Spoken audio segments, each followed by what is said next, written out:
Hello guys, may hapon ka natong ganda guys ha. First time yun na mo sulod decision hall mismo sa may City Hall is na Magili City guys. Tanan nato ang area guys no kung yun sa pagpanday sa to ang mga leadership ang maong session hall guys. Nalindot kayo, limpyo kayo guys. Unya napoy ato ang mga former mayor, napoy ato ay kasamtangang mayor o vice mayor, napoy ato ang mga former president sa Republika ng Pilipinas guys. So kaning adlaw guys, mao kini sa exam sa mo ang gi-applyan nga trabaho diri sa may City Hall guys.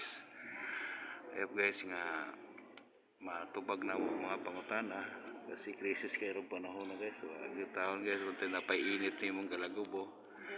Ini di ang mga alagad sa kanginan kuya din siya nag-ingon na lagang salamat dahil sa inyo ang pagtangkilig sa 90.5 Wire sikat kay nga naman sa to ang radyo natin no. Siya tao diya sa akong kaubos kanginan nga si Junjun Abler no.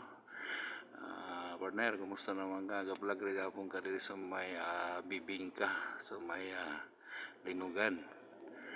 Na ako karon diri sa may sulod mismo sa may session hall ni no diri sa may City Hall and Dumaguete City. Siya tao diya kay Boy is Areta nga to ang pambatong poblasyon kagawad 1. Boy is Areta labi na kay Awing Dikito. Siya tao diya kay retired General Ray Lindon Lawas no. Siya tao sa tanan-tanan labi na sa mga public servant. Siya tao sa to ang pinalanggang mayor Antonio Pilipino muli nga magkaya vice mayor no. May isa sa Gabarya, siya tawag sa to ang mga fighter sa Konsiyo, Ma'am Carissa Tolentino Maxino. No, sa tao to sa to ang Vice President, SK President guys, si Miguel Lorenzo Asinyero.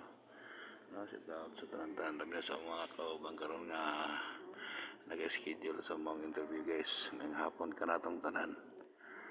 Ano? Salamat guys, salamat ngayong hapon ka natong tanan.